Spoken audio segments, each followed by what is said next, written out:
Basic model இந்த gear நாபை வந்து நீங்கள் வந்து இன்னும் ஹையர் எண்ட் மாடல் கியர் நாப் வந்து சேஞ்ச் பண்ணணுன்னா இந்த கியர் நாபை வந்து எப்படி வந்து கலட்டுறது அதை வந்து இப்போ பார்க்கலாம்.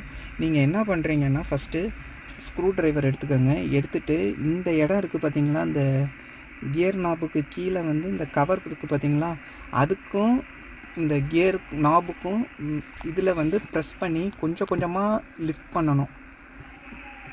நீங்கள் வந்து பார்த்திங்கன்னா இந்த மாதிரி மெதுவாக லிஃப்ட் பண்ணிங்கன்னா அந்த கொஞ்சம் கஷ்டமாக தான் இருக்கும். கொஞ்சம் லைட்டாக கொஞ்சம் டைம் எடுத்து மெதுவாக பண்ணி இப்படி லிஃப்ட் பண்ணிங்கன்னா இது வந்துடும். இந்த இதை வந்து பார்த்திங்கன்னா கொஞ்சம் ரிமூவ் பண்ணிக்கோங்க. ரிமூவ் பண்ணிவிட்டு இந்த இதை டேமேஜ் பண்ணாமல் இந்த கியர் நாபை வந்து கழட்டுறதுக்கு வந்து ட்ரை பண்ணுங்கள். இதை வந்து பார்த்திங்கன்னா இப்படி இந்த கியர் நாபை வந்து இப்படி திருவி எதுவும் பண்ணிடாதீங்க. இது டேமேஜ் ஆகிடுச்சுன்னா நம்ம ஃபுல்லாகவே வந்து அந்த கியர் ராடு இருக்குது பார்த்திங்களா, அதுலேருந்து தான் வந்து நம்ம ஃபுல்லாக மாற்றுற மாதிரி இருக்கும்.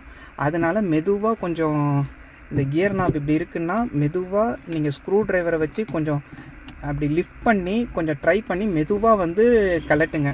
கலட்டிட்டு ரிமூவ் பண்ணி இந்த மாதிரி கலட்டிடுங்க. கலட்டிட்டு அதுக்கப்புறம் நீங்கள் புது கியர் நாப் இருக்குது பார்த்திங்களா, அதை வந்து இதில் இந்த இதை வந்து கரெக்டாக இந்த கவர் இருக்குது பார்த்திங்களா, அதை மேலே வச்சுட்டு அதுக்கு மேலே தான் இதை ஃபிக்ஸ் பண்ணணும். கியர் நாப் வந்து எப்படி ஃபிக்ஸ் பண்ணுறோங்கிறத பாருங்கள். இது வந்து பார்த்திங்கன்னா நியூ கியர் நாப். இந்த டீ மாதிரி பொசிஷன் இருக்குது பார்த்திங்களா, இதை தான் வந்து பார்த்திங்கன்னா இதில் வந்து ஃபிக்ஸ் பண்ண போகிறோம். அதனால் வந்து நீங்கள் ஃபுல்லாக ப்ரெஸ் பண்ணுங்க போதும், அவ்வளோதான்.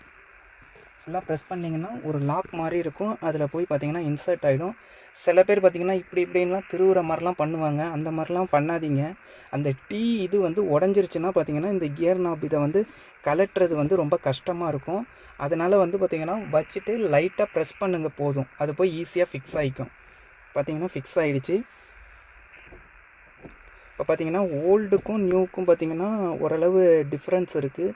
இதில் பார்த்திங்கன்னா க்ரோம் ஃபினிஷ் வந்து நல்ல ஒரு கிராண்ட் லுக்கு கொடுக்குது. ட்ரை பண்ணி பாருங்கள். தேங்க்யூ. தேங்க்ஸ் ஃபார் வாட்சிங்.